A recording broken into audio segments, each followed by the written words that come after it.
हाय दोस्तों, फिर से मैं हाजिर हूँ एक बेहतरीन से टॉपिक आप लोगों के लिए लेकर के। मैं आपको बता दूं कि आज के क्लास में हम लोग डिस्कस करने जा रहे हैं वो है इलेक्ट्रिक फील्ड के बारे में, ठीक है ना। तो सबसे पहले मैं आपको बता दूं कि इलेक्ट्रिक फील्ड का जो कॉन्सेप्ट है बहुत सारे लोगों के लिए नॉन है, वो समझ रहे होंगे कि हम जानते हैं, लेकिन मैं निश्चित रूप से आपको मैं एक मैसेज देना चाहता हूँ इस वीडियो के थ्रू से कि अगर आप थोड़ा सा संयम रखें और थोड़ा सा धैर्य देखें रखें तो निश्चित रूप से आपको एक नया कॉन्सेप्ट आज के इस क्लास में मिलेगा। तो उसके लिए ज़रूरी क्या है, पहले उसको जो है आपको वीडियो के अंत तक टिकना पड़ेगा, ये आपका कंडीशन है, क्योंकि हम आखिरी तक वो जो है बात जरूर बताएंगे कि क्या क्या चीज़ नया है। तो सबसे पहले मैं आपको बता दूं कि इलेक्ट्रिक फील्ड इंटेंसिटी जो है, इलेक्ट्रिक फील्ड के बारे में क्या है कि आप लोग को मालूम होगा कि जब हम लोग कहीं पे चार्ज रखते हैं कहीं पे भी किसी भी प्लेस पे, तो उसके चारों तरफ एक अजीब सा जो है इन्वायरमेंट पैदा होता है, एक अजीब सा फील्ड प्रोड्यूस होता है। और वो फील्ड जो है हाथ से नहीं महसूस किया जा सकता, वो फील्ड किसी चार्ज पार्टिकल से ही महसूस किया जा सकता है कि डिफरेंट टाइप का फील्ड है, उसके महसूस, उसका एक्सपीरियंस भी आपको चार्ज से ही होने वाला है। तो इसका मतलब है कि हम लोग इलेक्ट्रिक फील्ड जो जब हम चार्ज रखते हैं ना, तो इसके जो है इलेक्ट्रिक फील्ड प्रोड्यूस होता है इसके चारों तरफ में, लेकिन वो इलेक्ट्रिक फील्ड हमको किसी दूसरे मेथड से नहीं प्राप्त होगा कि कैसा है वो इलेक्ट्रिक फील्ड, बल्कि हमको चार्ज रखना होगा, तब आपको समझ में आएगा कि वो किस तरह का फील्ड है। तो इसके लिए क्या है कि जैसे यहाँ पे मैंने लिखा है कि पहले तो इसका डेफिनेशन मैंने लिखा है कि जो है एक स्पेस, चार्ज के चारों तरफ एक स्पेस जो प्रोड्यूस होता है उसको हम लोग इलेक्ट्रिक फील्ड कहते हैं। और वो किसी चार्ज के द्वारा ही या तो रिपल्सन होता है या अट्रैक्शन होता है। मतलब अगर हम किसी पॉजिटिव चार्ज को रखते हैं पॉजिटिव के सामने तो रिपल्सन होता है, और नेगेटिव को रखते हैं तो नेगेटिव को पॉजिटिव के साथ अट्रैक्शन होता है। ये बात तो हमको समझ में आया। अब क्या आता है कि सोर्स चार्ज, देखिए यहाँ पे मैंने लिखा है कि ये जो चार्ज देख रहे हैं आप, ये इसको सोर्स चार्ज बोले। पहले बता दूं आपको मैं कि सोर्स चार्ज क्या है। सोर्स चार्ज ये है कि जब हम जो है चार्ज कहीं पे रखते हैं तो इसके चारों तरफ से जो इलेक्ट्रिक फील्ड प्रोड्यूस करता है, तो जो करता है उसको हम लोग सोर्स चार्ज कहते हैं। लेकिन जो एक्सपीरियंस कर रहा है, जो फोर्स एक्सपीरियंस कर रहा है, एक ये तो प्रोड्यूस कर रहा है, और ये क्या कर रहा है, ये फोर्स एक्सपीरियंस कर रहा है। मतलब इसको महसूस हो रहा है, या तो इसको धकेला जाएगा या फिर इसको अट्रैक्ट किया जाएगा। ये दोनों केसेस में दोस्तों मैं आपको बता दूं कि ये दोनों केसेस में क्या हो रहा है कि जो है ये चार्ज एक्सपीरियंस करेगा, जो फोर्स एक्सपीरियंस करेगा उसको हम लोग कहेंगे टेस्ट चार्ज। और ये जो देख रहे हैं इसको हम कहेंगे क्या, सोर्स चार्ज। मतलब the charge which produces the electric field, which causes the production of the electric field, they will be called as a source charge, and the charge which actually experience the electric field, which experiences the electric field, they will be called as a test charge. This is a test charge. मैं आपको बता दूं दोस्तों यहाँ पे कि test charge generally इसकी तुलना में कम मानी जाती है। क्यों? सोर्स चार्ज से। सोर्स चार्ज को बड़ा माना जाएगा, टेस्ट चार्ज को छोटा माना जाएगा। हालांकि कोई जरूरी नहीं है, बहुत सारी जगह पे तुल्य मूल्य या उसके आसपास का वैल्यू हो सकता है। तो दोस्तों ये तो आपको समझ में आ गया होगा इलेक्ट्रिक फील्ड। इलेक्ट्रिक फील्ड का इन्वेंशन फराड साहब ने किया था। तो जो है अब आता है कि इलेक्ट्रिक फील्ड इंटेंसिटी क्या है। इलेक्ट्रिक फील्ड इंटेंसिटी, जैसे हम लोग दोस्तों जाते हैं बाजार और कोई चीज़ को खरीदते हैं तो उसका रेट जो है हमारे लिए बहुत इंपॉर्टेंट है। तो मैं अगर दूसरी भाषा में कहूँ ना कि इलेक्ट्रिक फील्ड इंटेंसिटी कुछ नहीं है सिवाय इसके कि इलेक्ट्रिक फील्ड का ही जो है रेट है, रेट।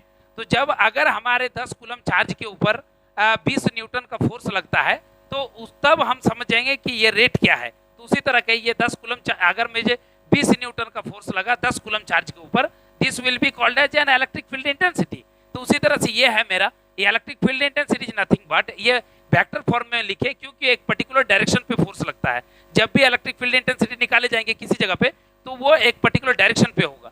तो यहाँ पे आप देख रहे हैं ना कि इलेक्ट्रिक फील्ड इंटेंसिटी ये है। इलेक्ट्रिक फील्ड इंटेंसिटी को हम लोग ऐसे डिराइव और नोटेशन करके या डिराइव करके लिखते हैं, वो है total force experienced bye A charged particle, which charge क्या रहेगा मेरा, क्यू नॉट। क्यू नॉट मतलब मेरा टेस्ट चार्ज है, ठीक है ना, टेस्ट चार्ज।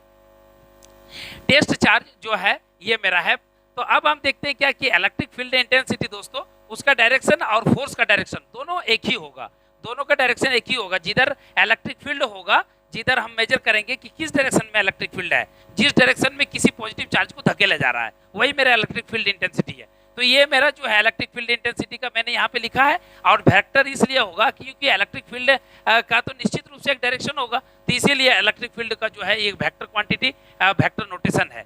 दोस्तों मैं आपको बताऊं कि इसका यूनिट अगर निकालना हो इलेक्ट्रिक फील्ड इंटेंसिटी का, तो आप देख सकते हैं कि force by charge is equal to electric field intensity. तो ये फोर्स है और ये फोर्स का यूनिट न्यूटन होता है और ये कूलम जो है तो मेरा चार्ज का unit.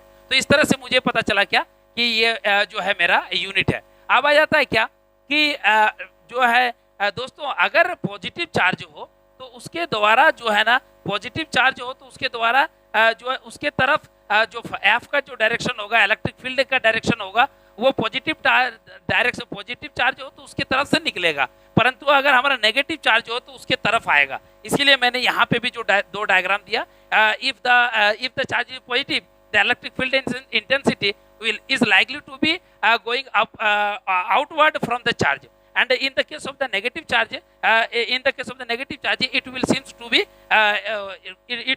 be inserting toward the negative charge. Okay, तो इस तरह से हमको इलेक्ट्रिक फील्ड इंटेंसिटी की थोड़ी सी मालूमात तो हो गई। अब आ जाता है दोस्तों, मैं आपको मजेदार बात बता रहा हूँ, ठीक है, यहाँ है मजेदार बात, ठीक है, क्या है कि E is independent of the Q। आप देख सकते हैं एक्सप्रेशन से कि यहाँ पे क्या लिखा है मैंने, F by Q not, F by Q not लिखा है, तो आपको समझ में आ ही रहा होगा कि यहाँ पे पॉजिटिव जो Q बात बोले थे, ये Q बड़ा चार्ज मेरा सोर्स चार्ज Q है, सोर्स चार्ज तो यहाँ है ही नहीं, है ना। तो मतलब इसका क्या मतलब हो गया कि अगर आपके इलेक्ट्रिक फील्ड इंटेंसिटी किसी जगह पे आप निकालना चाहते हैं किसी चार्ज के वजह से, तो उस चार्ज के मैग्नीट्यूड से कोई इशू ही नहीं है, उस चार्ज के मैग्नीट्यूड से कोई इशू है ही नहीं। देखिए आप एक्सप्रेशन में, ये कौन चार्ज है, क्यू नॉट मेरा वो चार्ज है जो फोर्स एक्सपीरियंस कर रहा है, वो चार्ज नहीं है जो फोर्स प्रोड्यूस कर रहा है।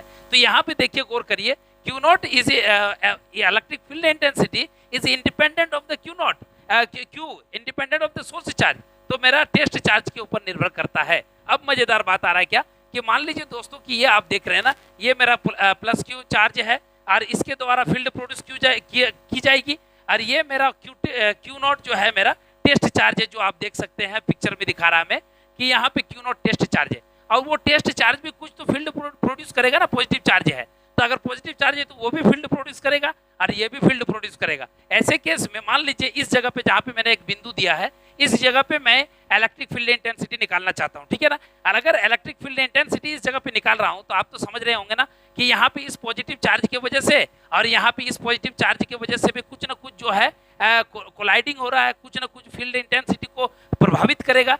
मेजरली तो मैं इसके वजह से निकालना चाहता हूँ, लेकिन ये चार्ज भी कुछ ना कुछ हमें अफेक्ट करेगा। इसीलिए दोस्तों हम लोग क्या चाहते हैं, जनरली हम लोग चाहते हैं कि जो टेस्ट चार्ज हो ना वो बहुत ही छोटा हो, वो भी माइनर हो। इसीलिए हम लोग क्या करते हैं कि इलेक्ट्रिक फील्ड इंटेंसिटी का जो इक्वेशन आपने देखा, इसमें यहाँ से हम लोगों ने इलेक्ट्रिक फील्ड इंटेंसिटी का इक्वेशन को मॉडिफाई किया और उसको हम लोग इस तरह से लिखते हैं, electric field intensity at a place of due to a charge is defined as the limit Q tends to zero. Q naught tends to zero का क्या मतलब हुआ, जो टेस्ट चार्ज है, जो फोर्स एक्सपीरियंस करेगा, वो चार्ज जितना छोटा होगा मुझे उतना ही ज़्यादा जो है इलेक्ट्रिक फील्ड इंटेंसिटी निकालने में मदद होगी। इसीलिए हम क्या करेंगे, इलेक्ट्रिक इसको जो है छोटा करना चाहते हैं। इसीलिए अगर मोर एक्यूरेटली अगर इलेक्ट्रिक फील्ड इंटेंसिटी किसी एक पर्टिकुलर बिंदु पर निकालना चाहते हैं, तो आपको क्या करना है ना, ये हमने लिखा है यहाँ पे limit Q naught tends to zero, मतलब वो Q नॉट जितना छोटा होगा मुझे उतना ही ज़्यादा बेहतरीन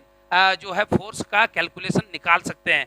दोस्तों एक मज़ेदार बात यह है कि तब फिर कौन सा इलेक्ट्रिक फील्ड इंटेंसिटी तब किस चीज़ पर और निर्भर करता है। एक तो हो गया कि Q नॉट पर, टेस्ट चार्ज पर जो दूसरे साइड में चार्ज है, और एक दूसरी बात ये भी है कि दूरी पर निर्भर करता है।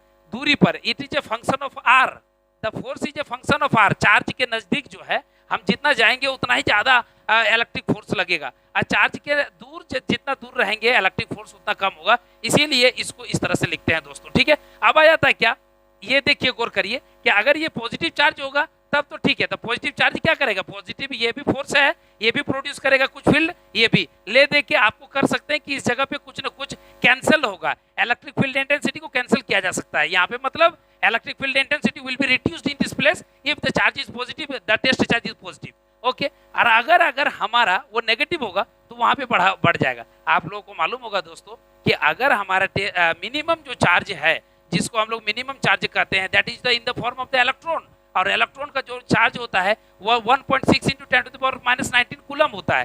तो जो मिनिमम चार्ज है वो है इलेक्ट्रॉन का चार्ज या इवन कि प्रोटॉन का चार्ज, उससे नीचे तो हम जा नहीं सकते हैं। तो इसीलिए दोस्तों हम लोग ये कोशिश करते हैं क्या कि जितना ज़्यादा छोटा हमारा टेस्ट चार्ज हो तो हमारा इलेक्ट्रिक फील्ड इंटेंसिटी जो है उतनी ही बेहतरीन तरीके से निकलता है। अब दोस्तों हम यहाँ पे एक बेहतरीन चीज़ समझाने की आपको कोशिश करेंगे।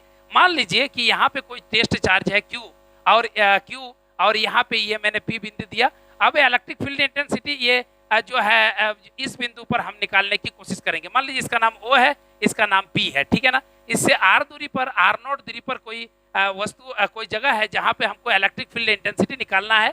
और मैं आपको बता दूं कि ये सोर्स चार्ज है, इसको सोर्स चार्ज कहेंगे, और ये मेरा टेस्ट चार्ज है Q0, ठीक है। तो ये यहाँ पे निकालने के लिए आप समझ सकते हैं कि कूलम साहब ने जो कहा था पहले नंबर बात कि कूलम साहब ने जो कहा था वो क्या था कि force is directly proportional to 1/4 pi epsilon naught. Epsilon naught इसलिए मैंने बोला क्योंकि स्पेस के लिए लिया है, फ्री स्पेस के लिए मैंने एप्सिलॉन नॉट बोला है यहाँ पे। तो epsilon 1/4 pi epsilon naught Q capital Q small q Q naught by R square, R naught का स्क्वायर, ऐसा आप लिख सकते हैं। अगर आप वेक्टर फॉर्म में लिख रहे हैं तो आपको कैरेट भी देना पड़ेगा ये जो है इसके लिए। अगर दोस्तों मान लीजिए अगर इस जगह पे इलेक्ट्रिक फील्ड इंटेंसिटी हमको निकालना है तो इलेक्ट्रिक फील्ड इंटेंसिटी तो E होता है, E is equal to F/Q0। अभी मैंने बताया ना कि F/Q0 होता है। अगर F/Q0 हुआ, जैसे कि वहां पे भी लिखा है मैंने F/Q0, अगर F/Q0 हुआ तो ऐसे केस में हम देख सकते हैं क्योंकि Q0 मेरा इसलिए हो रहा है ना क्योंकि मेरा चार्ज यहाँ पे Q0 है। तो अब मेरा F क्या आया ना 1/4 pi epsilon not, okay, 1/4 pi epsilon not, और ये मेरा Q, ये Q0 ओके बाय R0 का स्क्वायर इंटू R0 का कैरेट, ठीक है, और बाय पूरा का बाय Q0, ओके। तो अगर आप देखें तो ये Q0 कट जाएगा तो आपका जो एक्सप्रेशन आएगा दोस्तों वो इस तरह से आएगा Q/4 pi epsilon not, okay, 4 pi epsilon not और Q/4 pi epsilon not bye 1/R0 का स्क्वायर, या यहाँ पे हमारा ऐसा रहेगा।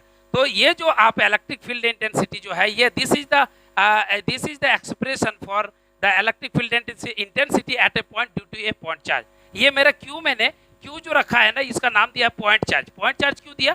क्योंकि अगर कोई भी चार्ज पार्टिकल बहुत बड़ा हो उसके बावजूद भी हम उसको ये कह सकते हैं कि टोटल चार्ज जो है ना वो उसका एक पॉइंट पे कंसंट्रेटेड होता है।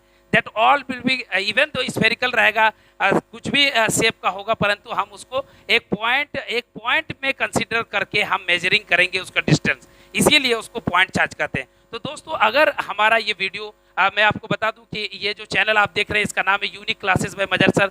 अगर आपको ये जो है वीडियो पसंद आया तो हमारा चैनल जरूर सब्सक्राइब कीजिए और लाइक कीजिए, कुछ कमेंट कीजिए ताकि हमें एक नई ऊर्जा मिले और आपके नोटिफिकेशन में मिले जो है हमारे बेल को भी जो है बजाइए ताकि आपको जो है नोटिफिकेशन मिले। और दोस्तों हमें एक नई ऊर्जा मिले नए वीडियो लाने के लिए।